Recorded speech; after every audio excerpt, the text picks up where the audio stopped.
Hello guys, how are you? I'm Hardeep Singh. Welcome back to your own YouTube channel. IELTS updates and recent exams. For more updates related to recent IELTS exam writing test topics, listening, reading, practice test, and speaking, you got guesswork. Please guys participate in everyday listening and reading practice test to achieve your desired band score in your actual IELTS exam. Please hit the like and subscribe button. Press the bell icon for the upcoming notifications.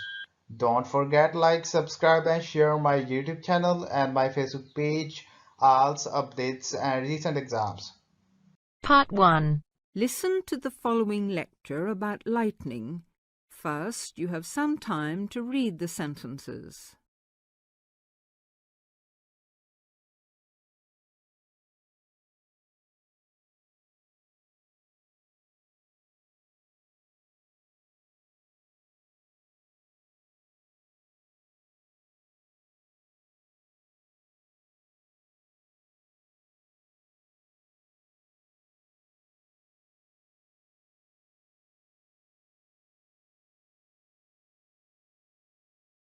In earliest times, men considered lightning to be one of the great mysteries of nature. Some ancient people believed that lightning and thunder were the weapons of God. In reality, lightning is a flow of electricity formed high above the earth. A single flash of lightning 1.6 kilometers long has enough electricity to light 1 million light bulbs. The American scientist and statesman Benjamin Franklin was the first to show the connection between electricity and lightning in 1752. In the same year, he also built the first lightning rod. This device protects buildings from damage by lightning. Modern science has discovered that one stroke of lightning contains more than 15 million volts. A spark between a cloud and the earth may be as long as 13 kilometers and travels at a speed of 30 million meters per second. Scientists estimate that there are about 2,000 million flashes of lightning per year. Lightning hits the Empire State Building in New York City 30 to 48 times a year. In the United States alone, it kills an average of 1 person every day. The safest place to be in case of an electrical storm is in a closed car. Outside, one should go to low ground and not under trees. Also, one should stay out of water and away from metal fences. Inside a house, people should avoid opening doorways and windows and not touch wires or metal things. With lightning, it is better to be safe than sorry. That is the end of part 1. You now have half a minute to check your answers.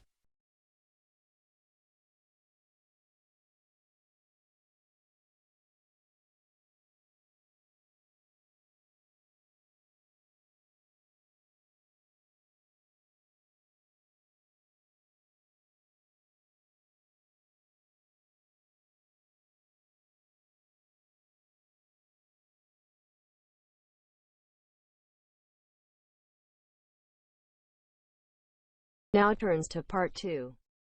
You will hear a recorded message giving information about an area where tourists can visit to taste local food. First, you will have some time to look at questions 11 to 13.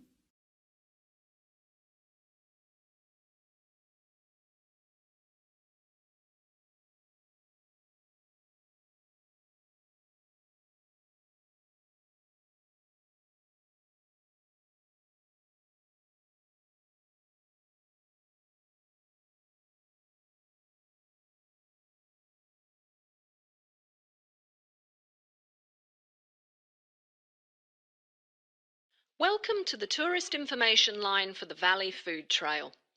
Here you will find many local food products for you to sample and buy.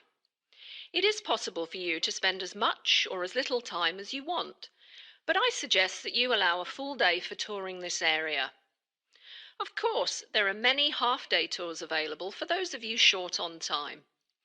Now, it's quite a large area and stretches from Brookville to Ford Hill. For those of you unfamiliar with the area, that means that it is 10 kilometres to 35 kilometres from the city centre, or by car 15 minutes to the closest point, continuing to 55 minutes at its furthest point from the CBD. Of course, apart from food, there are many other places of interest in this area, including cafes and restaurants and galleries and studios. But I wouldn't recommend you go here to see parks and gardens. The other information lines will give you specific information related to these particular attractions. Before the final part of the message, you now have 20 seconds to look at questions 14 to 20.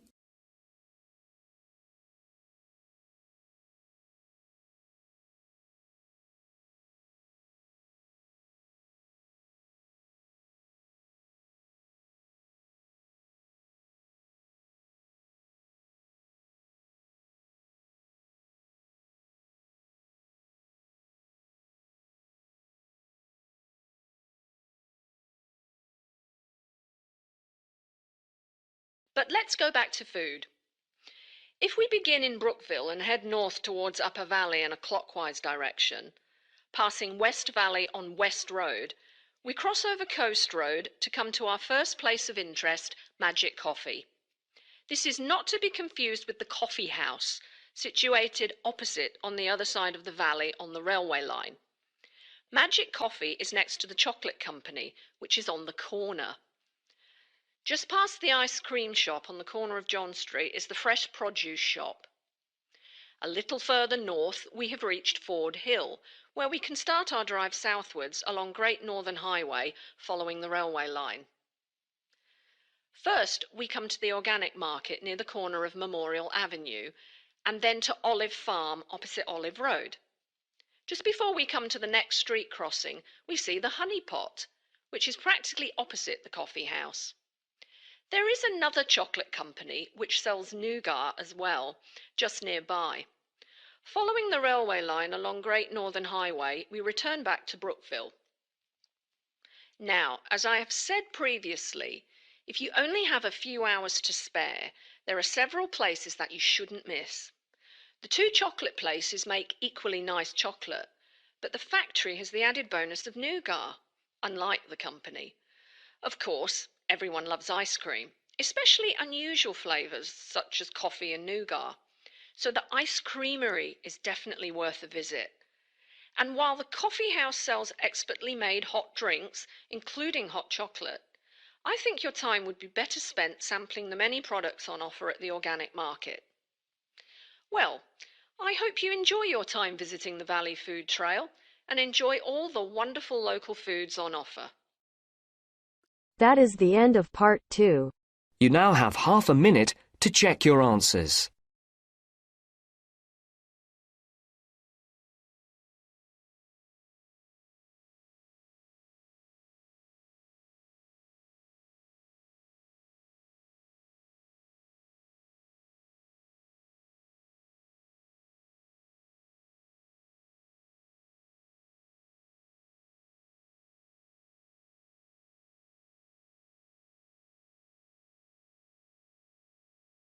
Now turns to part 3. You'll hear two students discussing a survey they have to write as an assignment. First, you have some time to look at questions 21 to 26.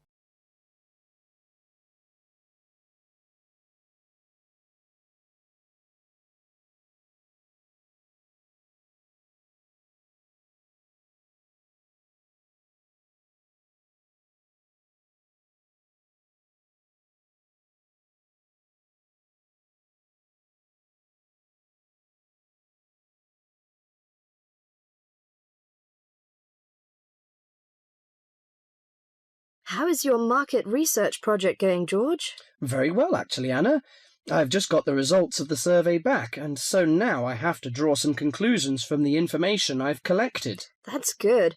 I'm still writing my questionnaire. In fact, I'm starting to panic, as the project deadline is in 2 weeks, and I don't seem to be making any progress at all.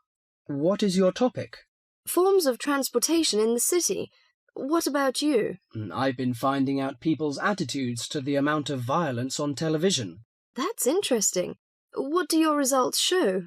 Well, as I said, I haven't finished writing my conclusions yet, but it seems most people think there is a problem. Unfortunately, there is no real agreement on the action that needs to be taken. Nearly everyone surveyed said that there was too much violence on TV. A lot of people complained that American police serials and Chinese kung fu films are particularly violent. The main objection seems to be that although a lot of people get shot, stabbed, decapitated and so on, films never show the consequences of this violence. Although people die and get horribly injured, nobody seems to suffer or live with the injuries. Any children watching might take the heroes of these programs as role models and copy their behaviour. So, what did most people suggest should be done? A lot of people were concerned about how these films affect children. They are particularly worried that children will try to behave like the stars. The survey shows that violent programs should be broadcast after 10 p.m, when most children are already in bed. There is also a significant minority of people who feel that violent films should be banned altogether. Or how did people feel about the violence on news broadcasts? Most of the responses I have looked at have felt that violence on news broadcasts is more acceptable as it's real. Although it's unpleasant, it is important to keep in touch with reality. Still, many people thought that it would be better to restrict violent scenes to late viewing. Before you hear the rest of the talk, you have some time to look at questions 27 to 30.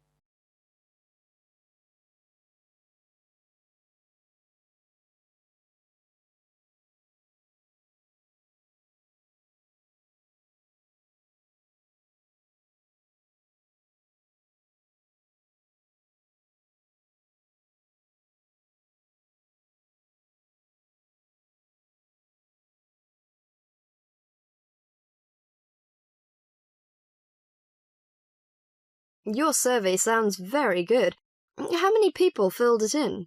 I gave out 120 and I got 70 back. That's a very high rate of return. Who did you give your questionnaires to? I gave a copy to every student in my hall of residence and a few to friends from other colleges. Don't you think that this will influence your results? How do you mean? The people in your hall of residence are all about the same age. They're all students and from similar backgrounds. Therefore, it is likely that they will have similar opinions. Your results represent student opinion, not public opinion. So how are you going to do your research?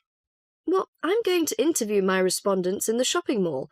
What I'll do is ask people if they have 5 minutes to spare to answer a few questions. If they agree, I will ask them some multiple-choice questions and tick off their answers on my sheet. Isn't it very difficult to ask meaningful questions using multiple choice? Yes, it is. The secret to writing a successful survey is to write simple multiple-choice questions that target the information you're looking for. There, it's better to write a lot of short, specific questions than longer general ones. So that's why it is taking you so long to write? Yeah, but I hope I'll be ready to start interviewing at the weekend. That is the end of part 3. You now have half a minute to check your answers.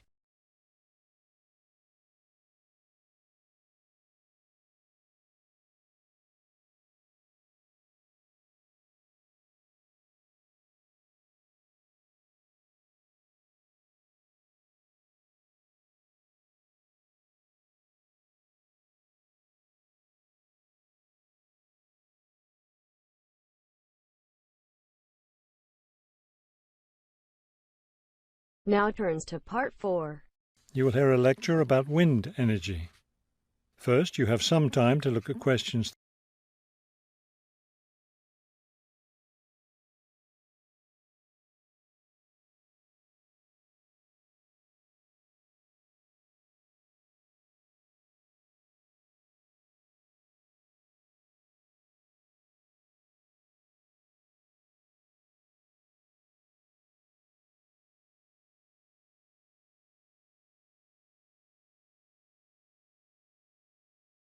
With the rising cost of fossil fuels, there's a great deal of interest these days in developing alternative sources of energy. Today, I'd like to talk about one of these, wind power. In the past couple of decades, there's been an upsurge of interest in using the wind as a source of energy, but the idea isn't new at all. People have been harnessing the power of the wind for centuries, ever since ancient peoples first used sailboats. In ancient China, farmers used a rudimentary sort of windmill to pump water. Wind power was used in other parts of the ancient world as well. In Persia, for example, farmers used wind-powered mills to grind their grain. During the Middle Ages, in the Netherlands, people went back to the ancient idea of using the power of the wind to move water. They used windmills to drain lakes, thereby creating more land for farming. At present, people around the world are using the wind to generate electricity, some old methods, some new. Is this the solution to our modern energy problems? Well, as with anything, there are both advantages and disadvantages to using wind power. Let's take a look at some of the reasons to use wind power. One of the biggest problems with using fuels, such as oil and coal, is pollution. Wind power, on the other hand, is clean. It causes no pollution and therefore doesn't contribute to global warming. Another great advantage of wind power is that it's a renewable resource. Oil and coal reserves are limited, but will never run out of wind. Economics is another reason to use wind power. Using the wind to generate electricity costs less, much less, than running other types of generators. In addition, since wind turbines don't take up much land, the land around them can be used for other purposes, such as farming. There are disadvantages, however. Even though generating electricity with wind is relatively inexpensive, the technology isn't cheap. The initial costs of setting up wind turbines can be quite high. Another issue is reliability. Wind doesn't blow at a constant strength. Therefore, at times, a lot of electricity can be produced, while at others there may be little or none. Wind turbines usually have to be located in rural areas where the land is open. Their distance from cities, where the most electricity is needed, is another issue. Although wind is considered to be a clean source of energy, wind turbines cause their own sort of pollution. Wind turbines are usually placed in high, open areas where they're easy to be seen. Rural residents often feel that the beautiful local scenery is spoiled by the sight of the wind turbines. In addition, wind turbines aren't quiet. In fact, one wind turbine can produce as much noise as a car traveling at highway speeds. That is the end of part 4. You now have half a minute to check your answers. So guys, don't forget like, subscribe and share my YouTube channel and my Facebook page. IELTS updates and recent exams. For more updates related to recent IELTS exam writing test topics, listening, reading, practice test and speaking, you get guesswork. Please guys, participate in everyday new IELTS listening and reading practice tests to achieve your desired band score in your actual IELTS exam. For more IELTS material, visit my official website www.ieltsupdatesandrecentexams.com. The link is given below in the description. If you need PDF files of latest IELTS material, then please join my Telegram channel. So guys, please write your score below the comment section. Again, thanks for listening. God bless you all guys. Stay tuned, stay safe.